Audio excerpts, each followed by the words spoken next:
Tiba di London, Prabowo disambut perwakilan kerajaan Inggris. Menko Pangan temui peternak dan juga pemerah susu sapi. Polisi tangkap 2 pelaku pengeroyokan sopir taksi online. Ganda putra Indonesia menyingkirkan unggulan pertama China Master 2024.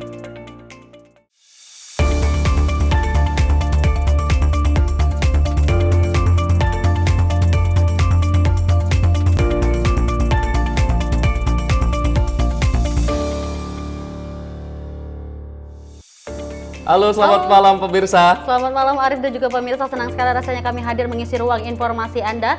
Dan kita juga telah mengantarkan informasi di 4 informasi tadi itu mengawali informasi menyapa malam kita kali ini. Selain dari 4 informasi tadi yang kita hantarkan, kami juga memiliki informasi seputar tentang Pilkada 2024 yang memang masih menjadi topik utama kita, di mana masih melakukan kegiatan debat dan kurang dari seminggu lagi penetapan untuk Pilkada 2024 ini berlangsung tepatnya. Benar sekali. Selain itu kita juga ada informasi terkait dengan peristiwa-peristiwa terkini yang terjadi dari seluruh Indonesia, dan juga ada informasi seputar olahraga yang nanti akan kita sampaikan. Benar sekali. Dan bersama saya Dewa Manik Dan saya Arif Rifai, kita simak bersama, inilah Menyapa Malam Sinpo TV. Informasi kita dalam Menyapa Malam kali ini, di mana kita awali dengan Presiden Republik Indonesia Prabowo Subianto tiba di Bandara Stansted Airport London. Sesampainya Prabowo di London, ia juga disambut dengan karpet merah dan juga oleh perwakilan kerajaan Inggris, Deputi Lieutenant Charles Anderson. Dan kedatangan Prabowo ke London ini adalah bagian dari rangkaian lawatan kunjungan ke luar negeri perdananya sebagai presiden setelah mengunjungi Brazil untuk menghadiri KTT G20.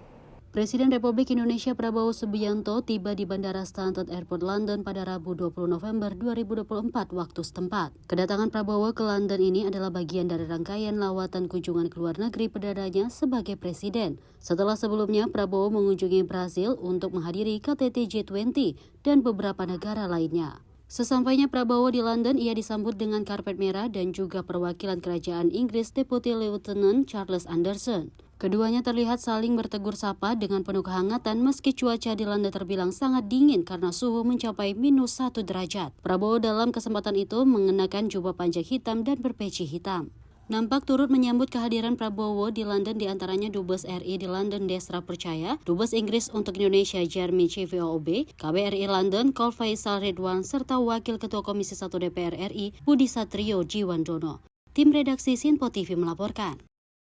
Kedatangan Presiden RI Prabowo Subianto di London, Inggris dinanti dengan antusias oleh para pelajar Indonesia yang mengenyam pendidikan di Inggris. Prabowo juga ditunggu sejumlah mahasiswa dan mahasiswi yang tergabung dalam Perhimpunan Pelajar Indonesia di London.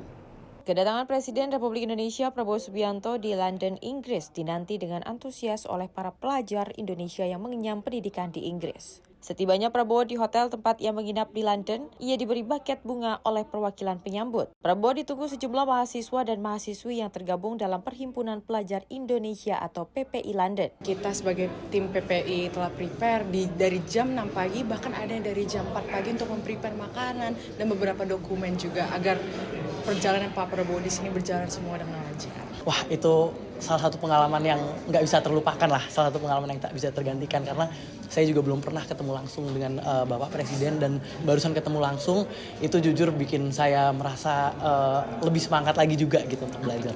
Kita dari persiapan kita udah dari 3 hari sebelum kita ikut tim advance buat bantu-bantu dari kayak A sampai Z hulu ke hilir. Kebetulan saya ikut tim protokol sama kayak salah satunya kemarin Saspi juga temenin Saspi. Jadi kayak dari protokol hari pertama kita survei bandara segala macam, dan setelah bandara kita hotel. Habis hotel kita kayak survei hotel tempat Pak Presiden sekarang ini nginep. Lawatan Prabowo ke Inggris ini melanjutkan lawatan kunjungan kerjanya setelah sebelumnya telah mengunjungi beberapa negara, yaitu China untuk menemui Presiden Jinping, Amerika Serikat untuk bertemu Presiden Joe Biden, Peru untuk menghadiri forum APEC, dan Brazil untuk menghadiri forum G20. Tim redaksi Sinpo TV melaporkan. Kita beralih dengan informasi lainnya, pemirsa. Komisi 3 DPR menggelar rapat pleno untuk melakukan penetapan pimpinan dan Dewan Pengawas KPK di Kompleks Parlemen Senayan, Jakarta pada Kamis siang. Dan Capim dan Cadewas KPK yang ditetapkan ini telah melalui uji kelayakan atau fit and proper test selama 3 hari. Usai menjalani uji kelayakan atau fit and proper test terhadap calon pimpinan dan calon Dewan Pengawas KPK, Komisi 3 DPR menggelar rapat pleno untuk menetapkan pimpinan dan Dewan Pengawas KPK di Kompleks Parlemen Senayan Jakarta pada Kamis siang. Sebanyak 10 capim dan 10 cadewas ini telah melakukan fit and proper test selama 3 hari. Rapat pleno tersebut dimulai pada pukul 11 waktu Indonesia Barat dengan dipimpin langsung Ketua Komisi 3 DPR Habibur Rahman, serta melibatkan seluruh fraksi di parlemen.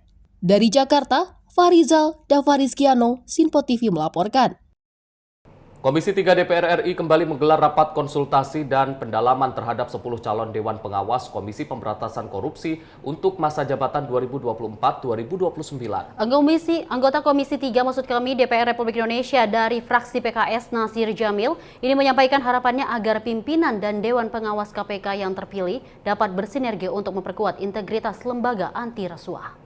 Uji kelayakan dan kepatutan dalam bentuk konsultasi dan pendalaman terhadap calon pimpinan Komisi Pemberantasan Korupsi dan calon Dewan Pengawas KPK untuk masa jabatan 2024-2029 telah berlangsung di Komisi 3 Gedung DPR Senayan, Jakarta. Dalam rapat konsultasi dan pendalaman tersebut, anggota Komisi 3 DPR RI dari fraksi PKS Nasir Jamil menyoroti persoalan internal di tubuh KPK, termasuk kasus pungutan liar yang melibatkan oknum pegawai rutan. KPK menyampaikan harapannya agar pimpinan dan Dewan Pengawas KPK yang terpilih dapat bersinergi untuk memperkuat integritas lembaga anti rasuah.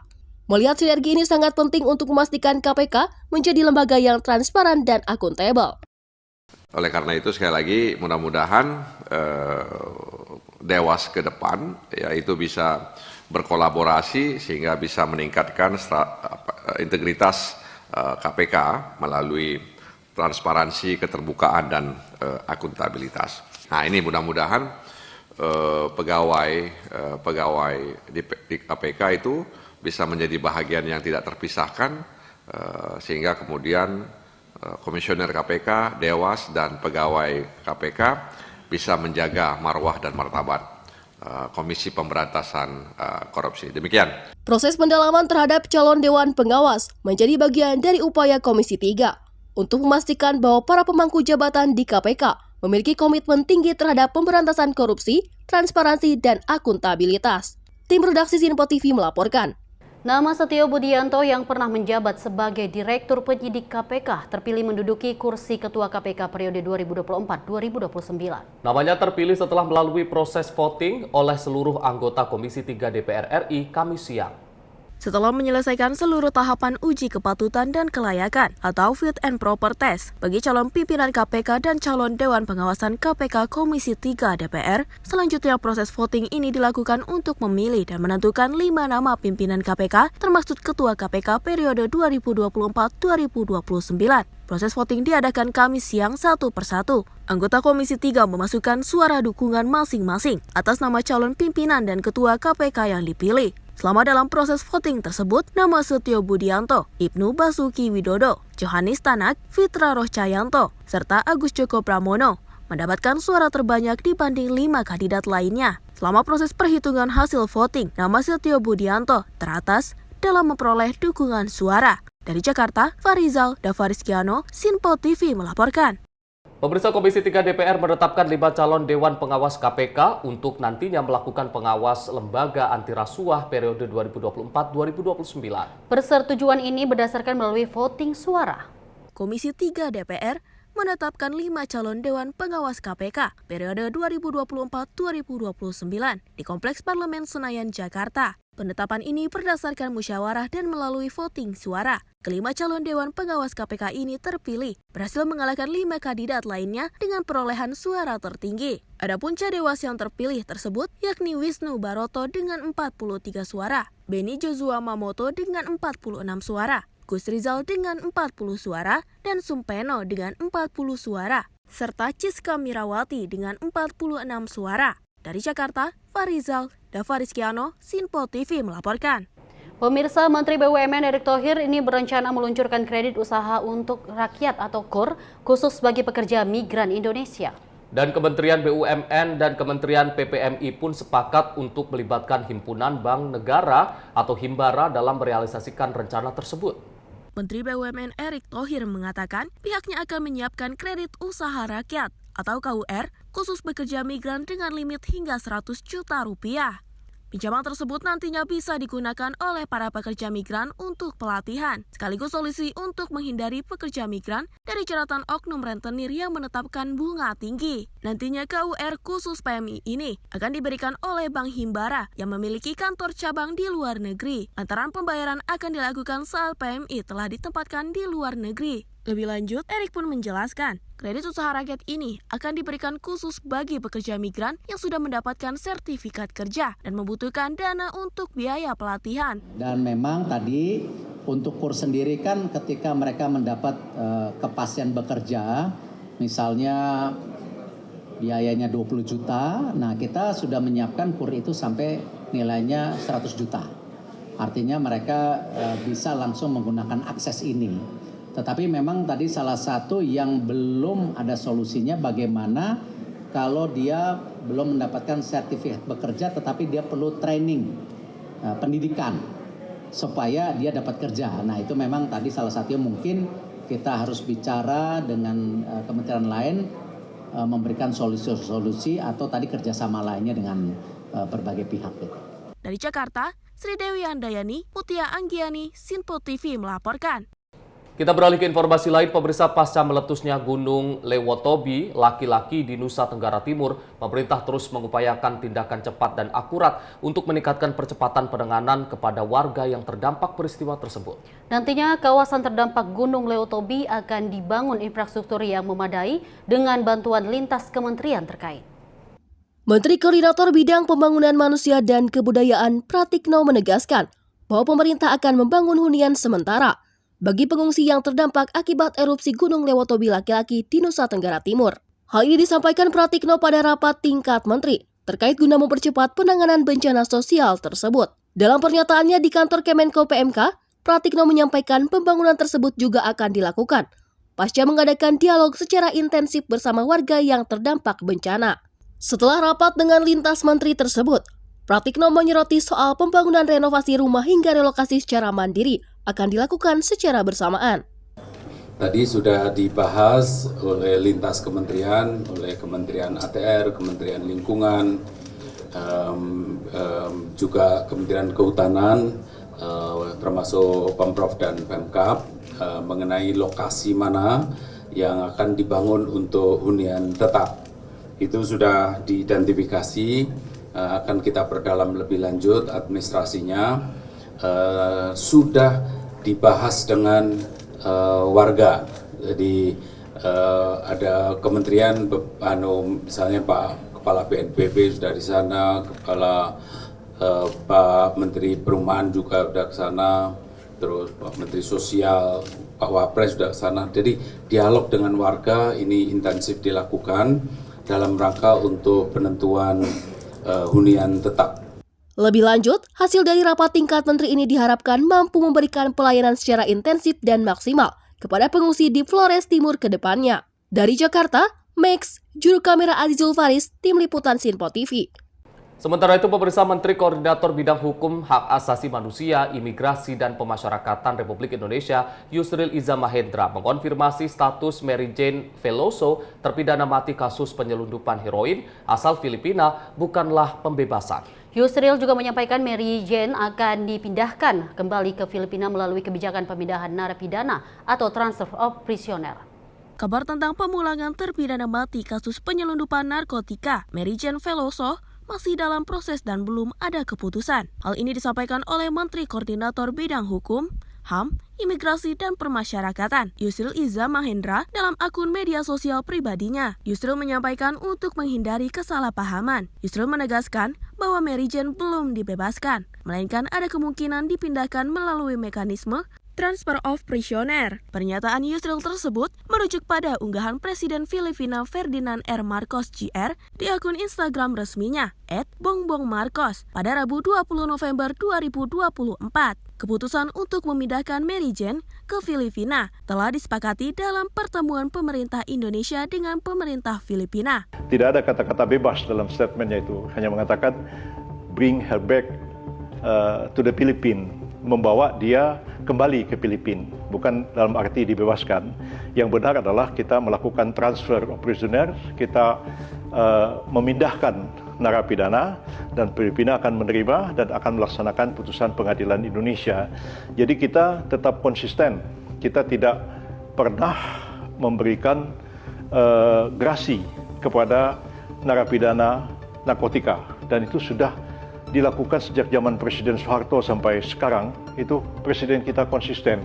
Kita keras sekali menghadapi kasus-kasus narkotik itu, dan negara kita termasuk negara yang cukup keras dalam menjatuhkan hukuman, termasuk juga Malaysia di negara tetangga kita, dan sampai hari ini tidak pernah satupun presiden kita yang memberikan grasi terhadap kasus narkotik. Jadi kalau Mary Jane ini ditransfer ke Filipina, ya, bahwa Presiden Filipina mau memberikan grasi, itu kita hormati sebagai kewenangan negara yang bersangkutan. Tapi Presiden kita tidak pernah memberikan grasi, apalagi sampai membebaskan narapidana warga negara asing. Sebelumnya, Mary Jane telah ditahan pada April 2010 karena membawa 2,6 kg heroin dipindahkan ke negara asalnya, dengan syarat Filipina mengakui dan menghormati putusan final pengadilan Indonesia yang telah menghukum Mary Jane. Dengan kata lain, Mary Jane akan kembali ke Filipina untuk menjalani hukum di negara asalnya tersebut. Kesepakatan diplomatis RI dengan Filipina ini juga disebut telah disetujui oleh Presiden Prabowo, dan Mary Jane diperkirakan bakal dipindahkan pada Desember mendatang. Tim redaksi Sinpo TV melaporkan. Informasi selengkapnya usai jeda, tetap di Menyapa Malam Sinpo TV.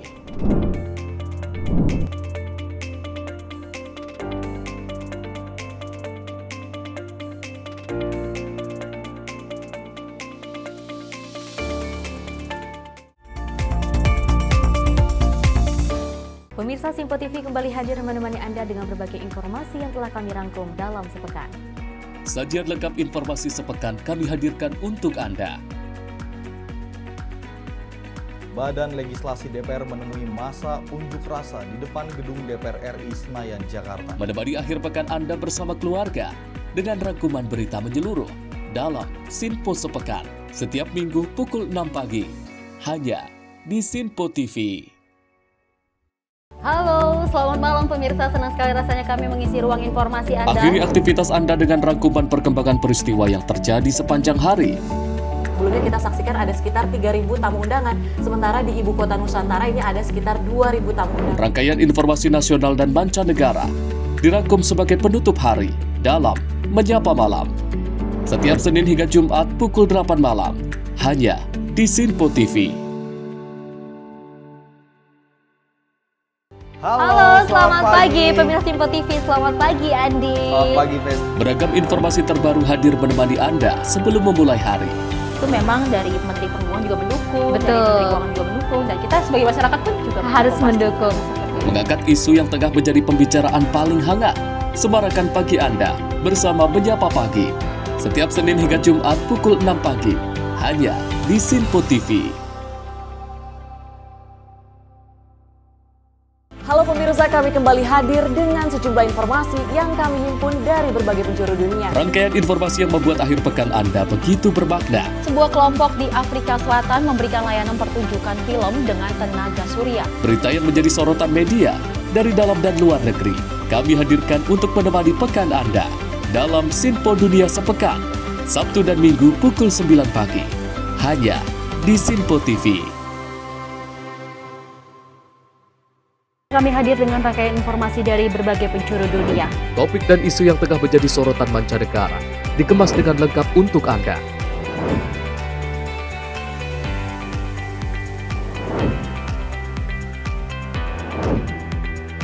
Peristiwa penting yang terjadi dari berbagai belahan dunia ini hadir dalam Sinpo Dunia setiap Senin hingga Jumat pukul 7:30 malam hanya di Sinpo TV.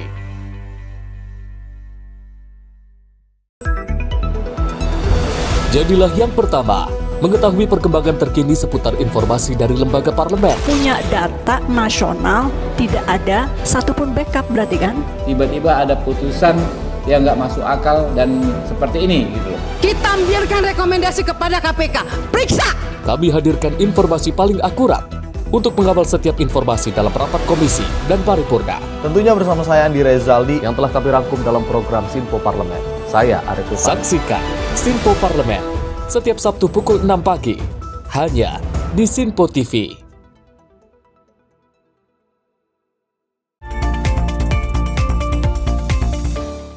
Selamat malam pemirsa, Anda kembali menyaksikan Menyapa Malam Sinpo TV. Mendukung program ketahanan pangan, Kapolda Metro Jaya, Irjen Pol Karyoto bersama Pangdam Jaya Maijen TNI Rafael Granada Bay ini meluncurkan gugus tugas Polri di area lahan SPN Lido Kabupaten Bogor. Dengan dibentuknya gugus tugas Polri ini merupakan dukungan TNI Polri untuk swasembada pangan dan juga mengajak masyarakat untuk memanfaatkan lahan tidur serta perkarangan rumah untuk mengembangkan pertanian dan juga tanaman pangan. Upaya menciptakan swasembada pangan sesuai Astacita Presiden RI Prabowo Subianto. TNI Polri membentuk gugus tugas Polri mendukung ketahanan pangan. Peluncuran serentak ini diikuti Polda Metro Jaya di area lahan Sekolah Polisi Negara Lido di Desa Srogol, Kecamatan Cigombong, Kabupaten Bogor. Dalam acara ini, TNI Polri memberikan bantuan sejumlah alat pertanian ke sejumlah petani. Kegiatan dilanjutkan dengan melakukan penanaman bibit jagung serentak di area lahan ketahanan pangan Polda Metro Jaya. Menurut Kapolda Metro Jaya Irjen Pol Karyoto, program ini bertujuan mengoptimalkan lahan tidur dan pekarangan yang tidak terpakai bisa diubah menjadi lahan produktif untuk mengembangkan pertanian dan tanaman pangan.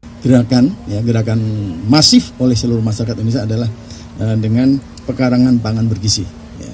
Nanti kami juga akan koordinasi dengan Dinas Pertanian Jakarta, TNI Polri, Babin Kamtipmas, Babinsa untuk sama-sama mengajak masing-masing keluarga yang memungkinkan untuk ditanam misalnya dalam pot, dalam botol bekas aqua dan lain-lain seperti tanaman cabai, tanaman tomat, kemudian tanaman terong, tanaman bayam dan lain-lain yang dibutuhkan untuk setidak-tidaknya kebutuhan sayur bisa dipenuhi sendiri, tidak perlu belanja ke pasar.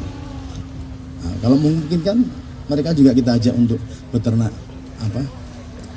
ayam petelur yang sifatnya rumahan, entah 10 ekor atau berapa. Nah ini sangat-sangat memungkinkan ketika harga-harga komoditas itu langka. Ketika barangnya langka pasti harga akan naik. Nah kita tahu beberapa tahun terakhir juga negara kita adalah banyak sekali pengimpor barang-barang seperti barang pangan, beras, kemudian bawang dan lain-lain ya. Nah ini dalam rangka untuk memberikan kepada masyarakat dengan daya beli. Nah, contoh tadi hitung-hitungan, kalau negara memberi ada puluhan triliun kepada masyarakat, tidak hanya habis secara subsidi hilang gitu aja. Nanti akan bisa menjadi dana bergulir terus semacam model pinjaman atau subsidi. Nah kalau misalnya ini kami punya tanah 15 hektar, kami nanti akan rawat, akan pelihara dengan melibatkan warga masyarakat sekitar yang belum punya pekerjaan. Tetap nanti akan kita berikan kebutuhan hidupnya selama masa panen dengan beras berapa kilo, minyak berapa liter, dan lain-lain sehingga dia bisa bertahan hidup untuk memelihara lahan ini. Dan akhir panen nanti akan diperhitungkan berapa hasil jualnya, berapa modalnya, dan keuntungan dibagi bersama pemilik, dalam hari ini adalah SPN Lido dengan masyarakat sekitar. Dari Kabupaten Bogor, kontributor Sinpo TV melaporkan. Sementara itu pemirsa, Menteri BUMN Erick Thohir ini bersama dengan Menteri Perlindungan Pekerja Migran Abdul Qadir Karding melakukan pertemuan di Kementerian BUMN. Dan Menteri BUMN Erick Thohir memberikan dukungan penuh BUMN terhadap ekosistem perlindungan pekerja migran Indonesia. Pertemuan Menteri BUMN Erick Thohir dan Menteri PPMI Abdul Qadir Karding membahas langkah awal dalam kolaborasi strategis antara BUMN dan Kementerian PPMI untuk memastikan pekerja migran mendapatkan perlindungan yang layak, serta dukungan finansial yang memadai. Erick menekankan pentingnya peran BUMN dalam memastikan fasilitas keberangkatan dan kedatangan pekerja migran di bandara, serta program-program perlindungan lainnya. Erick juga mendukung penuh sejumlah inisiatif Menteri PPMI Abdul Qadir Karding terkait peningkatan kualitas long wage khusus pekerja migran di Indonesia PMI, perlindungan kesehatan di luar negeri, hingga dukungan kredit usaha rakyat KUR bagi PMI. Erick juga menyoroti perlunya perlindungan bagi pekerja migran dari pihak-pihak yang seringkali memanfaatkan situasi untuk merugikan mereka, seperti lintah darat atau oknum tidak bertanggung jawab. Menurut Erick, akses pekerjaan di luar negeri harus menjadi peluang yang membawa kesejahteraan bagi keluarga pekerja migran, bukan malah membebani mereka dengan masalah ekonomi. Yang kami terus akan mendukung Karena memang kita lihat pekerja migran ini adalah sebuah program besar daripada Bapak Presiden Pak Prabowo yang memastikan perlindungan menyeluruh dan memastikan juga ini sebagai salah satu solusi pembukaan lapangan pekerjaan untuk masyarakat Indonesia, tetapi tentu yang kualitasnya lebih tinggi lagi, tidak seperti sebelum-sebelumnya. Dari Jakarta, Zahra Amalia, Muti Anggiani, Tim Liputan Sinpo TV melaporkan. Pemirsa, Menteri Koordinator Bidang Pangan Zulkifli Hasan menemui peternak dan juga pengepul susu di Boyolali, Jawa Tengah pada Selasa kemarin. Dan dalam kesempatan tersebut mereka mengeluhkan soal pemblokiran rekening oleh kantor pajak yang sudah berjalan beberapa hari. Dalam video yang diunggah di akun sosial media Instagram @zul.hasan, nampak Menko Bidang Pangan Zulkifli Hasan menemui peternak dan pengepul susu di Boyolali, Jawa Tengah pada Selasa 19 November 2024. Dalam sambutannya, Zulhas menyatakan tujuannya datang untuk mendengarkan keluhan serta mencari jalan keluar bersama. Dalam momen itu, peternak dan pengepul susu menyampaikan permasalahan mereka kepada Zulhas. Di antaranya terkait soal pemblokiran rekening oleh kantor pajak yang sudah berjalan beberapa hari, serta adanya kebutuhan tambahan alat pendingin atau cooler agar bisa melayani peternak secara maksimal. Untuk persoalan pemblokiran rekening, Zulhas meminta langsung Bapak PJ Gubernur dan Bupati untuk menyelesaikannya dalam 2 minggu. Blokir, Pak Gubernur sama Pak Bupati dalam 2 minggu selesai. Kalau Bupati sama Gubernur nggak selesai, dalam 2 minggu saya datang lagi. Selain itu, Zulhas memberikan bantuan alat pendingin atau cooler yang dibutuhkan peternak susu untuk menjaga kualitas dan manajemen stok. Zulhas pun mengajak perkuat kolaborasi khususnya pemerintah pusat dan daerah agar semakin cepat dalam mengatasi persoalan yang dihadapi petani dan peternak. Tim redaksi Sinpo TV melaporkan. Kita lanjut informasi tentang Pilkada 2024 di mana calon gubernur Jakarta nomor urut 1 Ridwan Kamil yang menghadiri acara Festival Batak di Jakarta International Velodrome. Dan dalam festival tersebut, Ridwan Kamil mendapat dukungan dari sejumlah ormas Batak di Jakarta. Ridwan Kamil hadir bersama sang istri Atalia Praratya dan juga sejumlah artis serta anggota parpol pendukung. Ridwan Kamil dan istri dipasangkan kain ulos. Sejumlah ormas Batak yang hadir dalam acara tersebut yakni Musyawarah Masyarakat Ada Batak, Pengurus Peguan Simbolon Dohot Boru Indonesia atau PSBI dan Simbolon 7 Sohe. Tampak hadir Ketum PSBI Effendi Simbolon. Setelahnya RK bersama para pendukung menari tortor lalu berfoto bersama. Mauliate Ridwan Kamil di Velodrome mematahkan anggapan bahwa komunitas Batak menaruh hati terhadap calon lain. Sambutan yang luar biasa besar dari komunitas Batak Jakarta membuat Ridwan Kamil terharu. Dia mengaku merasa sangat terhormat karena diterima dengan tangan terbuka. Ridwan Kamil juga memastikan dirinya akan menjadi pemimpin bagi semua golongan, inklusif dan adil tanpa memandang latar belakang. Bersama Suswono, Ridwan Kamil optimis akan memenangkan Pilkada Jakarta dalam 1 putaran. Dukungan dari komunitas Batak Jakarta membuat Ridwan Kamil semakin yakin mampu memenangkan Pilkada Jakarta. Tim redaksi Sinpo TV melaporkan. Sementara itu, pemirsa, pasangan calon gubernur Jawa Tengah nomor urut 2 Ahmad Lutfi Taci Yasin berjanji memperjuangkan gaji guru jika terpilih nantinya. Selain gaji guru, juga calon wakil gubernur Jawa Tengah juga berjanji memberikan beasiswa pada siswa-siswi dan juga santri yang berprestasi di perguruan tinggi. Dalam debat ketiga pasangan calon gubernur dan wakil gubernur Jawa Tengah tahun 2024 dengan tema Membangun Sosial Budaya, Pendidikan, Kesehatan, dan Perlindungan untuk Masyarakat yang Sejahtera dan Toleran. Pasangan calon gubernur dan calon wakil gubernur Jawa Tengah nomor urut 2, Ahmad Lutfi Taci Yasin, membeberkan sejumlah program yang terkait pendidikan hingga kesehatan di Jawa Tengah. Taci Yasin menyebut pendidikan adalah pondasi kemajuan Jawa Tengah. Calon Wakil Gubernur Jawa Tengah Taci Yasin menyampaikan pihaknya berjanji meningkatkan kesejahteraan guru. Tak hanya itu, sejumlah beasiswa akan diberikan kepada siswa dan santri yang berprestasi untuk studi di perguruan tinggi di dalam maupun luar negeri. Dalam sebuah hadis disebutkan, barang siapa yang menginginkan dunia dan akhirat, maka hendaklah dengan ilmu. Oleh karena itu, ke depan kita akan menjadikan pendidikan sebagai pondasi kemajuan Jawa Tengah.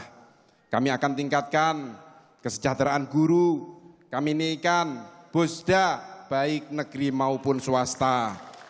Kami akan berikan beasiswa kuliah kepada santri dan siswa yang berprestasi.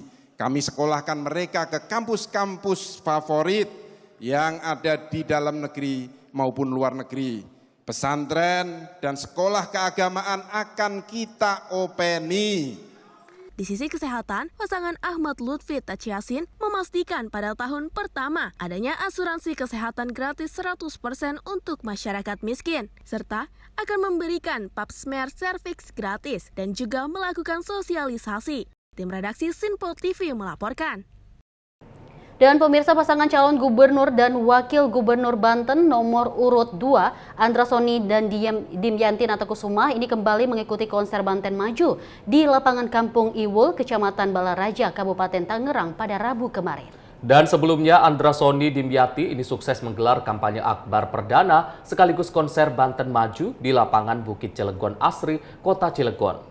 Konser Banten Maju Andra Soni Dimyati ini kembali dimeriahkan oleh Dewa 19 dan artis-artis ternama seperti Atta Halilintar, Aurel Hermansyah, Ria Ricis, Citra Kirana, Celine Evangelista, Paula Verhoeven, Reski Aditya, Eina George, Marcel Widianto hingga Tasya Revina. Turut hadir pasangan calon bupati dan wakil bupati Tangerang nomor urut 2, Maisal Rasid, Intan Nurul Hikmah, relawan hingga partai-partai pengusung Andra Soni Dimyati. Dalam kesempatan tersebut, Andra Soni mengungkapkan alasannya kenapa kerap kali pihaknya menawarkan cara-cara kampanye dengan konser hingga melibatkan artis-artis ternama. Ia berjanji ingin membuat Banten maju, adil, merata, tidak korupsi. Ketua DPRD Banten periode 2019-2024 ini berjanji ketika nanti terpilih menjadi gubernur Banten akan menggratiskan SMA, SMK, MA baik negeri dan swasta. Tim redaksi Sinpo TV melaporkan.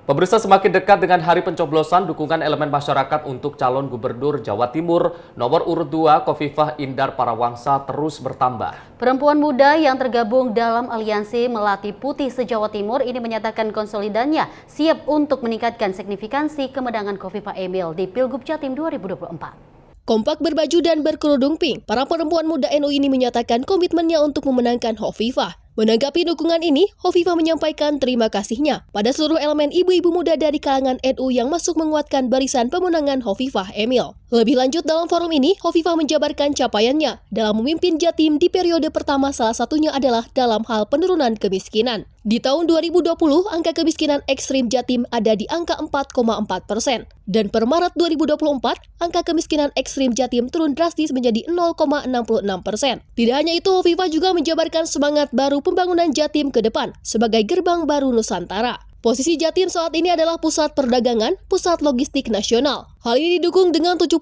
trayek tol laut adalah dari Jawa Timur. Selain itu, Jatim menopang kebutuhan bahan pangan di 18 provinsi di Indonesia Timur. Tim redaksi Sinpo TV melaporkan. Pemirsa, jangan kemana-mana, usai jeda kami akan menghadirkan informasi polisi tangkap 2 pelaku pengeroyokan supir taksi online yang terjadi di ruas tol dalam kota Jakarta Tangerang. Tetap di Menyapa Malam Sinpo TV.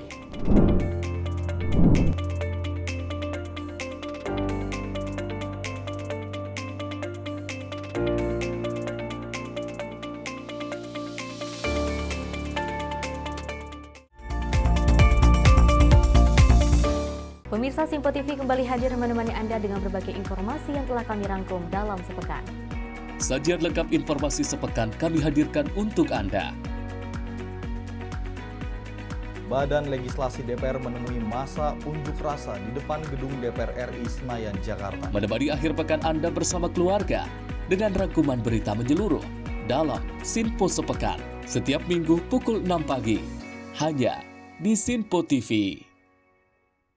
Halo, selamat malam pemirsa. Senang sekali rasanya kami mengisi ruang informasi Anda. Akhiri aktivitas Anda dengan rangkuman perkembangan peristiwa yang terjadi sepanjang hari. Sebelumnya kita saksikan ada sekitar 3.000 tamu undangan, sementara di Ibu Kota Nusantara ini ada sekitar 2.000 tamu undangan. Rangkaian informasi nasional dan mancanegara dirangkum sebagai penutup hari dalam Menyapa Malam. Setiap Senin hingga Jumat pukul 8 malam, hanya di Sinpo TV. Halo, selamat pagi pemirsa Sinpo TV. Selamat pagi Andi. Selamat pagi, Ves. Beragam informasi terbaru hadir menemani Anda sebelum memulai hari. Itu memang dari Menteri Perhubungan juga mendukung, Betul. dari Menteri Keuangan juga mendukung, dan kita sebagai masyarakat pun juga harus mendukung. Mengangkat isu yang tengah menjadi pembicaraan paling hangat. Semarakan pagi Anda bersama Menyapa Pagi. Setiap Senin hingga Jumat pukul 6 pagi, hanya di Sinpo TV.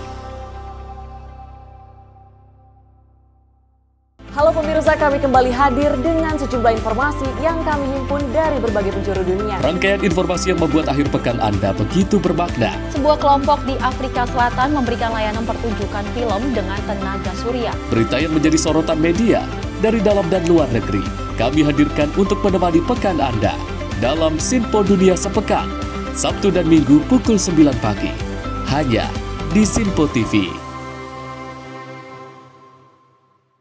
Kami hadir dengan rangkaian informasi dari berbagai penjuru dunia. Topik dan isu yang tengah menjadi sorotan mancanegara dikemas dengan lengkap untuk Anda.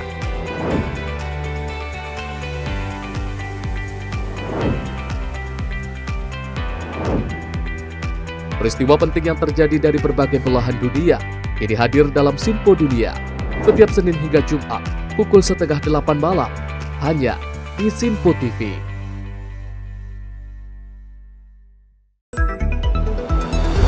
Jadilah yang pertama mengetahui perkembangan terkini seputar informasi dari lembaga parlemen. Punya data nasional, tidak ada satupun backup berarti kan? Tiba-tiba ada putusan yang nggak masuk akal dan seperti ini gitu. Kita biarkan rekomendasi kepada KPK, periksa! Kami hadirkan informasi paling akurat untuk mengawal setiap informasi dalam rapat komisi dan paripurna. Tentunya bersama saya Andi Rezaldi yang telah kami rangkum dalam program Sinpo Parlemen. Saya Arif Rufani. Saksikan Sinpo Parlemen setiap Sabtu pukul 6 pagi hanya di Sinpo TV.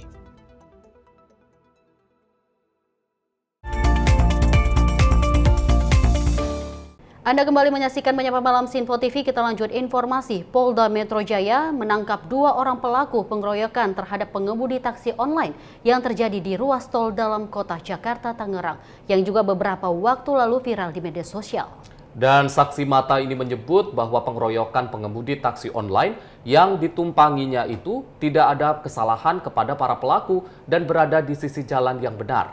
Inilah video pada saat tim Opsnal Subdit Jatanras Direktorat Reserse Kriminal Umum Polda Metro Jaya menangkap 2 orang pelaku pengeroyokan terhadap seorang pengemudi taksi online di ruas tol dalam kota Jakarta Tangerang yang beberapa waktu viral di media sosial. Pelaku berinisial CM dan J ini ditangkap di lokasi yang sama, yaitu di kawasan Kembangan, Jakarta Barat pada Rabu dini hari. Dan saat ini keduanya telah ditahan di Rutan Mapolda Metro Jaya untuk mempertanggungjawabkan perbuatannya. Ditemui di Mapolda Metro Jaya pada Rabu siang, saksi mata atau penumpang taksi online bernama Rere mengatakan peristiwa pengeroyokan ini berawal pada saat pengemudi taksi online yang dikendarainya itu mengelakson mobil para pelaku yang berada tepat di depan mobil mereka sebanyak 1 kali. Setelah itu, mobil yang ditumpangi pelaku langsung memotong lajur kendaraan korban. Sebelum terjadi pengeroyokan itu, korban dan saksi mata sempat membuka kaca untuk meminta maaf. Namun para pelaku yang berjumlah 2 orang itu tetap mengeroyok korban hingga korban mengalami lebam di wajah dan kerusakan pada mobilnya.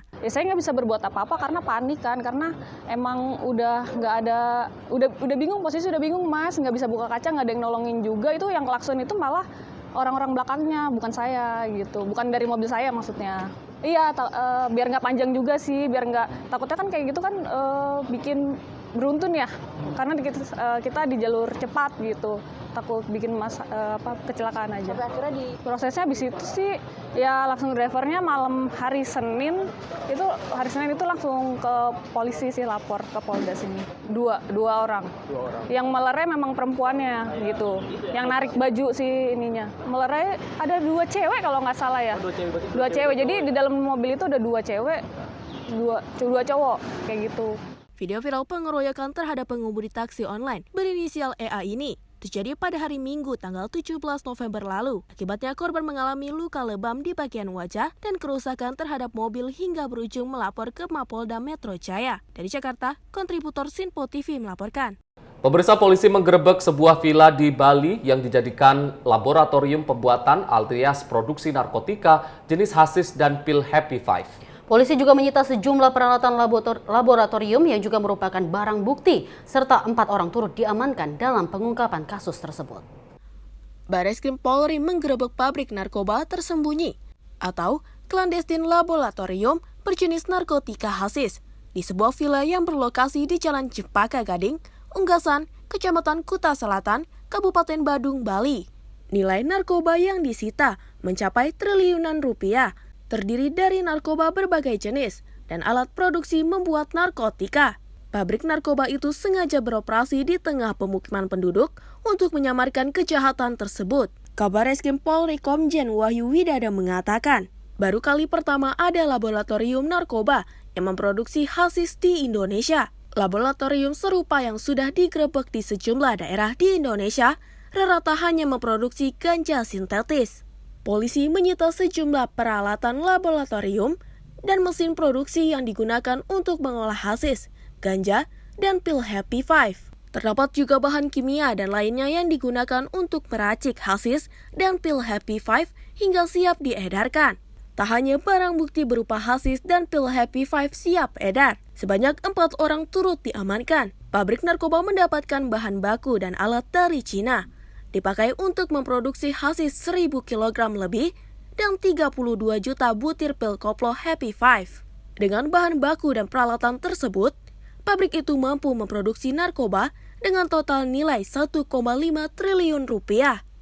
Barang bukti narkotika dan prekursor narkotika yang disita polisi antara lain 18 kg hasis padat kemasan silver sebanyak 180 pieces atau batang, 12,9 kg hasis padat kemasan emas sebanyak 253 pieces atau batang, 35.710 butir pil Happy Five yang sudah jadi, 765 buah cartridge berisi hasis cair, dan 6.000 buah cartridge kosong. Tim redaksi Sinpol TV melaporkan. Pemirsa, sebuah ruko di Jalan Krendang Selatan, Kecamatan Tambora, Jakarta Barat dilaporkan terbakar pada Rabu kemarin. Dan sebanyak 19 unit dan 95 personel dikerahkan untuk melakukan operasi pemadaman. Berdasarkan video yang diunggah di akun sosial media Instagram @thomasjackfire, telah terjadi kebakaran sebuah ruko di Jalan Krendang Selatan, RT 14, RW 6, Kelurahan Krendang, Kecamatan Tambora, Jakarta Barat, pada Rabu 20 November 2024. Menindaklanjuti adanya laporan, petugas pemadam Jakarta segera meluncur ke lokasi TKP. Sebanyak 19 unit dan 95 personel dikerahkan untuk memadamkan api. Berdasarkan informasi, operasi pemadaman dimulai pukul 20.36 WIB. Kemudian dilakukan lokalisir penambatan api pada pukul 20.43 WIB. Operasi pemadaman dinyatakan selesai pada pukul 23.12 WIB. Dari Jakarta, tim redaksi Sinpo TV melaporkan.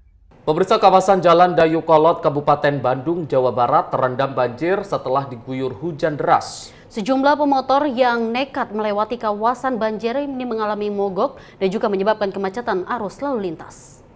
Jalur utama penghubung Kabupaten Bandung, Kota Bandung, tepatnya di Jalan Raya Dayu Kolot, terendam banjir setelah diguyur hujan sepanjang hari. Dalam video terlihat kemacetan panjang terjadi dari arah Bandung Kota menuju Bale Endah Kabupaten dan sebaliknya.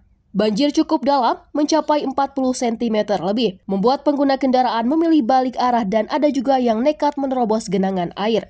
Banyak kendaraan roda 2 atau roda 4 yang nekat melintas banjir tersebut mengalami mati mesin di lokasi. Masyarakat yakni para pengendara berharap pemerintah harus segera cepat tanggap menyelesaikan permasalahan banjir yang sering terjadi di lokasi tersebut. Selain menghambat lalu lintas, banjir juga memengaruhi usaha warga. Dari keterangan warga, bahkan tempat dagangannya ikut terendam, sehingga sulit untuk melayani pembeli. Genangan kerap kali terjadi ketika hujan deras sepanjang hari. Banjir tetap menjadi momok yang meresahkan. Tim redaksi Sinpo TV melaporkan. Bocah berumur 3 tahun warga Sukahati, Kecamatan Cibinong, Kabupaten Bogor, Jawa Barat ini terpeleset di Sungai Ciluwer hingga terbawa arus sungai saat sedang mencari kepiting. Dan tim SAR gabungan langsung melakukan pencarian menyisir sungai di lokasi kejadian dengan menurunkan 8 perahu karet. Fahri Rizky Azwar, bocah berumur 3 tahun, warga Sukahati, terpeleset di Sungai Ciluwer, Kabupaten Bogor. Korban saat itu sedang mencari kepiting bersama kakaknya hingga teman-temannya. Korban terbawa derasnya arus sungai hingga tim SAR gabungan pun diterjunkan dalam pencarian korban. Didit selaku orang tua korban merasa shock saat mendapatkan informasi anaknya terbawa arus sungai saat sedang mencari kepiting. Menurut orang tua, korban biasa main di aliran Sungai Ciluwer yang tidak jauh dari rumahnya tersebut. Namun saat kejadian kondisi kali tersebut licin hingga korban terpeleset dan terbawa arus Sungai Ciluwer. Bertiga nih, abangnya, adiknya, sama temennya yang satu, kan bertiga tuh. Yang satu naik, yang abangnya sama adiknya masih di situ, masih nyari kepiting. Nggak taunya adiknya nyebur. Abangnya itu ngomong sama yang temennya, si Fahri kejebur gitu. Tapi dia nggak ngomong ke orang tua, ke bini saya. Anak saya tuh cerita Emang orang kontrakan mertua saya. Dalam melakukan pencarian korban bocah berumur 3 tahun bernama Fahri Rizky Azwar ini, tim SAR gabungan menerjunkan personil gabungan yang terdiri dari BPBD, Damkar, Basarnas hingga relawan kemanusiaan. Sebanyak 8 perahu karet diturunkan dalam pencarian tersebut. Hari ini dilakukan pencarian terhadap korban atas nama Fahri. Ya, kita membagi menjadi 3 seru SAR Rescue Unit. Ya, seru pertama melakukan penyisiran menggunakan perahu rafting ya dari last now position LKP sampai dengan Kalibradu ya, kurang lebih total 3,7 km.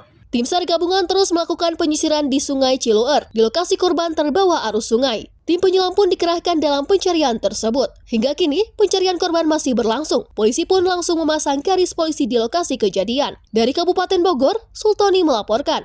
Pemirsa, usai jeda rekan saya Dewi Manik akan membawakan Menyapa Malam Sport tetap di Sinpo TV.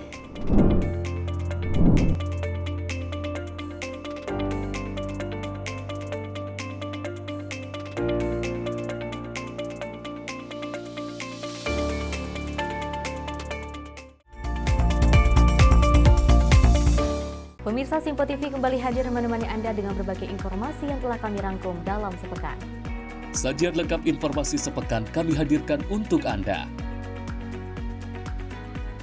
Badan Legislasi DPR menemui masa unjuk rasa di depan gedung DPR RI Senayan, Jakarta. Menemani akhir pekan Anda bersama keluarga dengan rangkuman berita menyeluruh dalam Sinpo Sepekan setiap minggu pukul 6 pagi hanya di Sinpo TV. Halo, selamat malam pemirsa. Senang sekali rasanya kami mengisi ruang informasi Anda. Akhiri aktivitas Anda dengan rangkuman perkembangan peristiwa yang terjadi sepanjang hari. Sebelumnya kita saksikan ada sekitar 3.000 tamu undangan. Sementara di Ibu Kota Nusantara ini ada sekitar 2.000 tamu undangan. Rangkaian informasi nasional dan mancanegara dirangkum sebagai penutup hari dalam Menyapa Malam. Setiap Senin hingga Jumat pukul 8 malam hanya di Sinpo TV. Halo, selamat pagi pemirsa Sinpo TV. Selamat pagi Andi. Selamat pagi, Fen. Beragam informasi terbaru hadir menemani Anda sebelum memulai hari. Itu memang dari Menteri Perhubungan juga mendukung, Betul. dari Menteri Keuangan juga mendukung, dan kita sebagai masyarakat pun juga Harus mendukung. Mengangkat isu yang tengah menjadi pembicaraan paling hangat. Semarakan pagi Anda bersama Menyapa Pagi. Setiap Senin hingga Jumat pukul 6 pagi hanya di Sinpo TV. Halo pemirsa, kami kembali hadir dengan sejumlah informasi yang kami himpun dari berbagai penjuru dunia. Rangkaian informasi yang membuat akhir pekan Anda begitu bermakna. Sebuah kelompok di Afrika Selatan memberikan layanan pertunjukan film dengan tenaga surya. Berita yang menjadi sorotan media dari dalam dan luar negeri kami hadirkan untuk menemani pekan Anda dalam Sinpo Dunia Sepekan, Sabtu dan Minggu pukul 9 pagi hanya di Sinpo TV. Kami hadir dengan rangkaian informasi dari berbagai penjuru dunia. Topik dan isu yang tengah menjadi sorotan mancanegara dikemas dengan lengkap untuk Anda.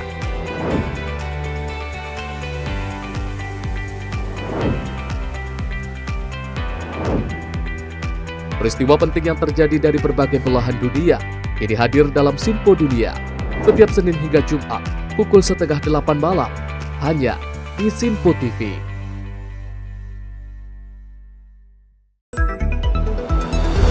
Jadilah yang pertama mengetahui perkembangan terkini seputar informasi dari lembaga parlemen. Punya data nasional, tidak ada satupun backup berarti kan? Tiba-tiba ada putusan yang nggak masuk akal dan seperti ini gitu. Kita ambilkan rekomendasi kepada KPK. Periksa! Kami hadirkan informasi paling akurat untuk mengawal setiap informasi dalam rapat komisi dan paripurna. Tentunya bersama saya Andi Rezaldi yang telah kami rangkum dalam program Sinpo Parlemen. Saya Arif Rifani. Saksikan Sinpo Parlemen setiap Sabtu pukul 6 pagi hanya di Sinpo TV.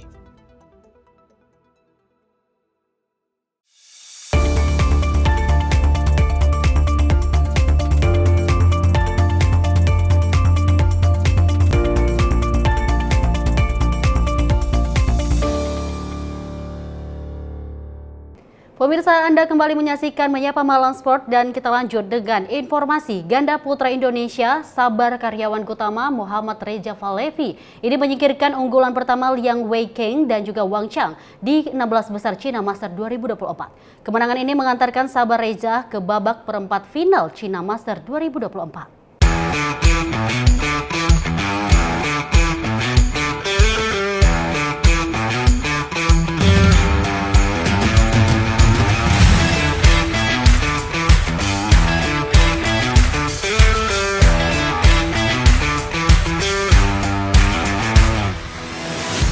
Ganda putra Indonesia Sabar karyawan utama Muhammad Reza Valevi menyingkirkan unggulan pertama Liang Weikeng, Wang Chang di 16 besar China Master 2024. Pertandingan ini diselenggarakan di Shenzhen Gymnasium pada hari Kamis ini. Di awal permainan, terlihat kedua pasangan langsung saling mengejar angka. Namun momentum berhasil didapat pasangan Indonesia setelah imbang pada kedudukan 7-7. Sejak itu, Sabar Reza mulai mengontrol permainan dan meraih poin demi poin.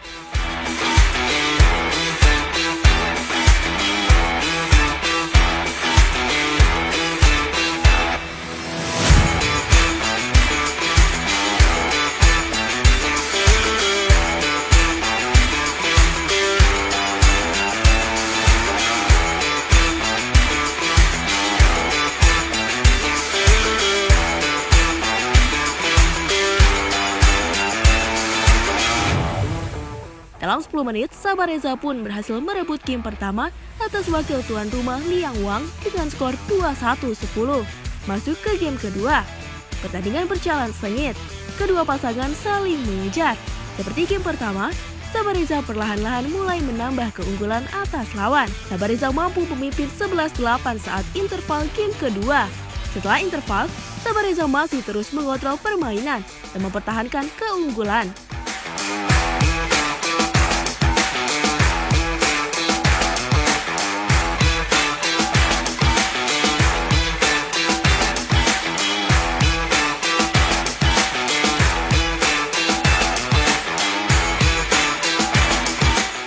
Sabar Reza akhirnya menyelesaikan permainan dalam waktu 26 menit lewat kemenangan 21-16 di game kedua. Kemenangan ini mengantarkan Sabar Reza ke babak perempat final China Master 2024. Dari Jakarta, Rangga, Sinpo TV melaporkan.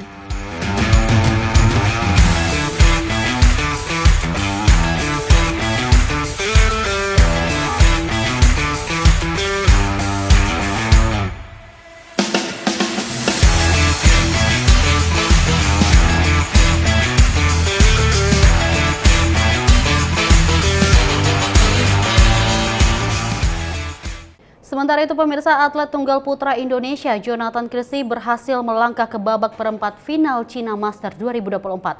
Setelah meraih kemenangan atas Lu Guangzhou dari tuan rumah China, Jonathan menunjukkan dominasinya terutama pada di game pertama yang juga memenangkan dengan mudah.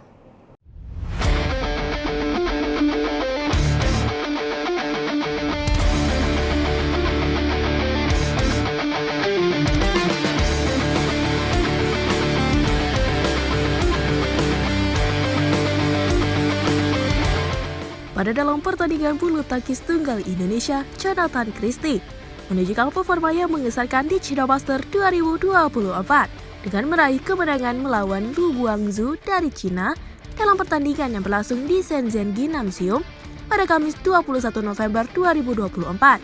Jonathan berhasil mengalahkan lawannya dalam 2 game langsung dengan skor 21-8, 21-19.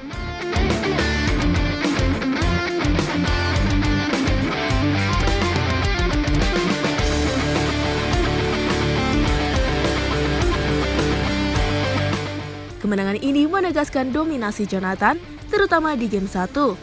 Menangkan dengan sangat meyakinkan. Jonathan memulai pertandingan dengan sangat baik. Langsung mengambil alih kendali permainan dan mencetak poin cepat. Jonathan menutup game 1 hanya dalam waktu 13 menit.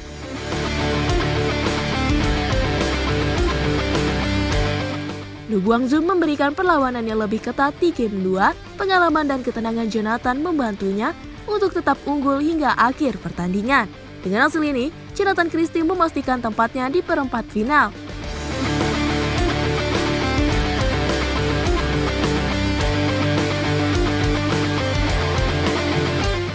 Dari Jakarta, Tias, Tim Sinpo TV melaporkan.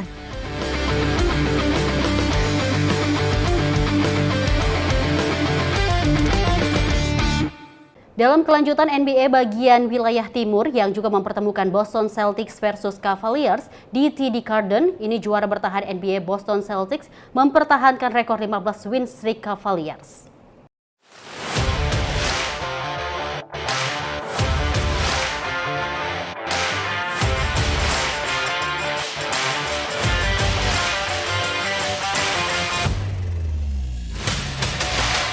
Pada pertandingan sengit antar juara bertahan versus top klasmen, sang juara bertahan, Boston Celtics berhasil menumbangkan Cavs dengan skor tipis 120-117. Kemenangan ini sangat berarti, yang dikarenakan Celtics menghentikan rekor kemenangan yang tak terkalahkan dari awal Liga NBA dimulai. Celtics menunjukkan mental juara di kandang mereka sendiri.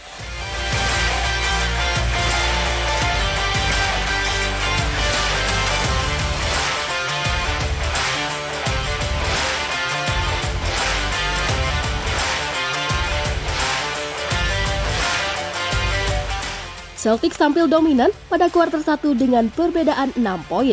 Celtics masih mempertambah dominan mereka dengan perbedaan 11 poin dari Cavs. Namun, Cavs di kuarter 3 sempat unggul dengan perbedaan poin yang begitu jauh, 12 poin dari Boston Celtics.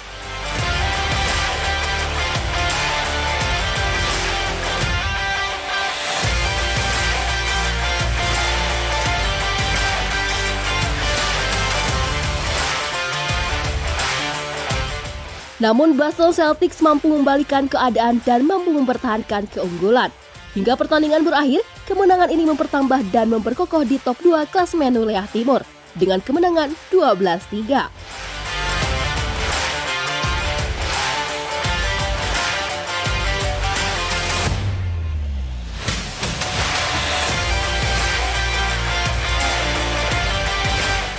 Dan Jason Tatum menjadi ujung tombak pada pertandingan sengit dengan 33 poin, 12 rebound, 7 assist.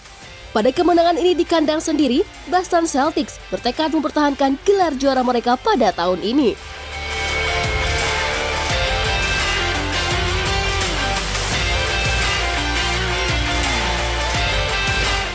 Dari Jakarta, Dias, Tim Sinpo TV melaporkan.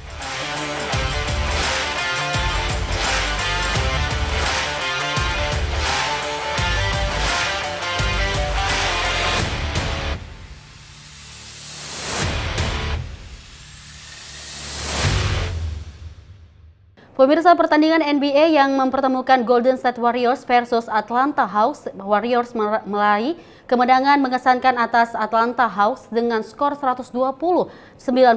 Andrew Wiggins memimpin tim Warriors dengan mencetak 27 poin. Sementara itu Warriors juga menunjukkan performa yang dominan di kuarter pertama. Berikut informasinya.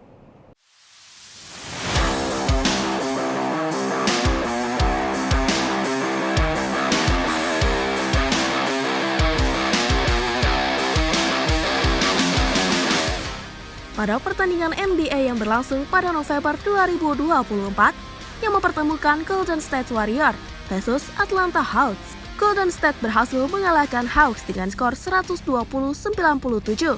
Andrew Wiggins menjadi bintang lapangan dengan mencetak 27 poin, sementara Stephen Curry menyumbangkan 23 poin, 8 assist.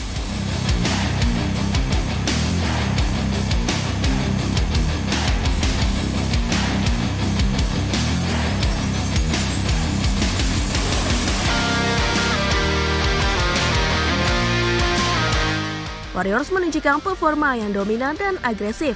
Sejak awal pertandingan, Warriors memimpin dengan selisih besar pada kuarter 1 dan tidak memberikan kesempatan bagi Hawks untuk mengejar ketertinggalan. Hawks berjuang keras tetapi tidak mampu mengatasi tekanan dari Warriors. Jalen Johnson menjadi pencetak poin terbanyak untuk Atlanta dengan 15 poin dan rebound. Diikuti oleh Trae Young juga mencatat 12 poin dan 11 assist. Meskipun Atlanta memiliki beberapa momen baik, terutama dalam penguasaan rebound, membuat kesalahan yang banyak dan kurangnya efisien dalam menyerang membuat mereka sulit berkembang.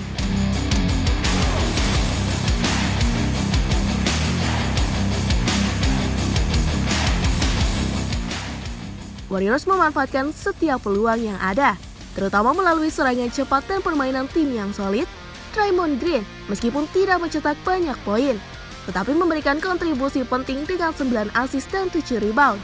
Dengan kemenangan ini, Warriors menunjukkan kekuatan mereka sebagai salah satu tim top 1 wilayah Barat. Sementara Hawks harus mencari cara untuk memperbaiki performa mereka di pertandingan mendatang.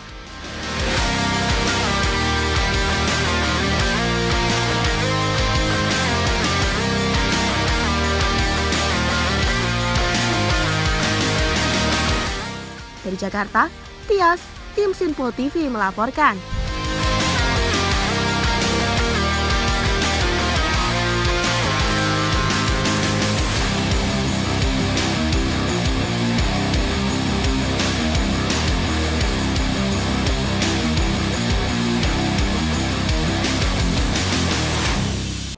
Pemirsa, informasi tadi menutup perjumpaan kita dalam Menyapa Malam kali ini. Terima kasih sudah menyaksikan dan tetap saksikan Sinpo TV dengan berita terupdate. Saya Deo Manik, terima kasih atas kebersamaan Anda dan sampai jumpa.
Sinpo TV, News, Sport, Entertainment.